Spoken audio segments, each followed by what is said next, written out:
Hello bachcho, let's read the question.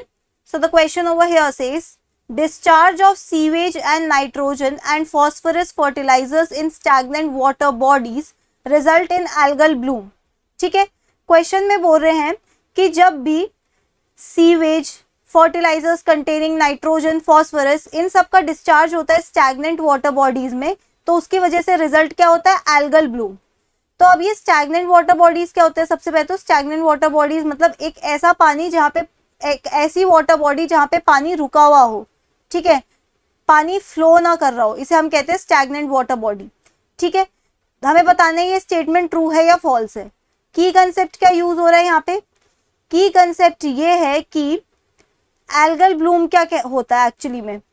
So we can write over here, algal bloom is the excessive or fast growth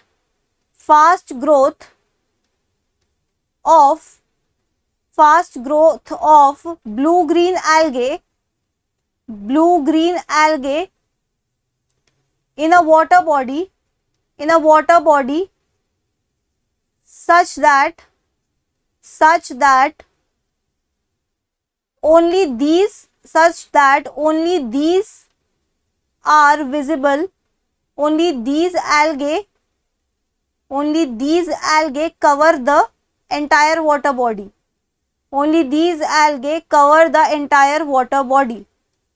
ठीक है, algal Bloom मतलब होता है जब भी कोई ब्लू ग्रीन एल्गे बहुत जल्दी जल्दी ग्रो करने लगे, बहुत जल्दी जल्दी अपने आप को मल्टीप्लाई करने लगे, और मल्टीप्लाई करने के बाद ऐसा हो कि ये पूरी वाटर बॉडी के सरफेस को क्या कर ले? ऑक्यूपाई कर ले. इसी को कहते हैं एल्गल ब्लूम. अब क्वेश्चन में क्या बोल रखा है? क्वेश्चन में बोल रहा है कि जब भी सीवेज, नाइट्रोजन, फॉस्फोरस, इन सबको हम वाटर बॉडी में डालते हैं तो एल्गल ब्लूम हो जाता है. तो देखो एग्जैक्टली होता क्या है. ये जो सीवेज है, सीवेज में क्या प्रेजेंट होता है? बेसिकली सबसे ज्यादा अमाउंट में ऑर्गेनिक मैटर. ठीक है, ऑर्गेनिक मैटर. जब भी हम बात करें फर्टिलाइजर्स की, तो फर्टिलाइजर में क्या प्रेजेंट होता है? फर्टिलाइजर में प्रेजेंट होते हैं नाइट्रोजन और फॉस्फोरस, नाइट्रोजन एंड फॉस्फोरस. अब ये सब क्या होते हैं? जब भी इनको वाटर बॉडी में डालते हैं तो उसकी वजह से क्या होता है? जब भी ये सब वाटर बॉडी में ऐड होते हैं, they become source of nutrition for living organisms. ठीक है, ये सब क्या करते हैं? ये एक वाटर बॉडी का न्यूट्रिएंट एनरिचमेंट करते हैं. Nutrient enrichment of water body. इसकी वजह से क्या होता है? अब यहाँ पर इनफ न्यूट्रिशन प्रेजेंट है वाटर बॉडी में, तो साइनोबैक्टीरिया या ब्लू ग्रीन एल्गे क्या करते हैं? अपने आप को इंक्रीज करने लगते हैं, अपना नंबर बढ़ाने लगते हैं. Cyanobacteria start increasing their number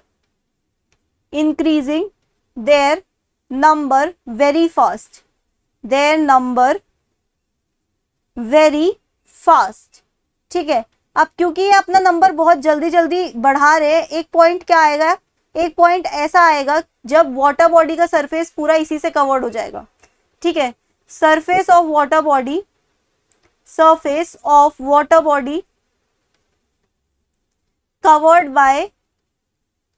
by these algae. ठीक है, तो हम यहाँ पे पहले मेंशन कर देते हैं कि ब्लू ग्रीन एल्गे को ही क्या कहा जाता है? ब्लू ग्रीन एल्गे को ही साइनोबैक्टीरिया भी कहा जाता है. साइनोबैक्टीरिया. ओके, अब हमने देखा ये सारे सरफेस को ऑक्यूपाई कर लेते हैं. इसकी वजह से क्या होता है? ये ऑक्सीजन को भी यूज करने लगते हैं बहुत जल्दी जल्दी. यूज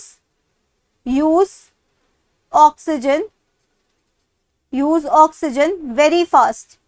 जल्दी जल्दी ऑक्सीजन को भी यूज करने लगते हैं वाटर बॉडी के. इसकी वजह से एंड रिजल्ट क्या होता है? एल्गल ब्लूम का एंड रिजल्ट क्या हो जाता है? वाटर बॉडी में ऑक्सीजन की कमी होने लगती है. ठीक है, lack of oxygen, food and space for other aquatic organisms. ठीक है, क्योंकि इन्होंने अपना नंबर इतना ज्यादा बढ़ा दिया है कि सिर्फ यही प्रोलिफरेट करते रहते हैं यहाँ पर. तो अल्टीमेटली क्या होता है? क्योंकि ये बहुत ज्यादा ऑक्सीजन यूज कर रहे हैं तो ऑक्सीजन भी नहीं होता है, फिर फूड भी नहीं बचता है, स्पेस भी नहीं बचती है for other living organisms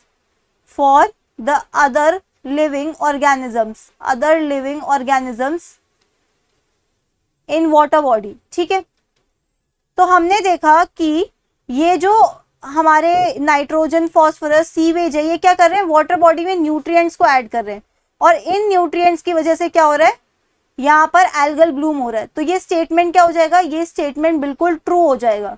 so that's it for the question. I hope you understood it well. Best of luck.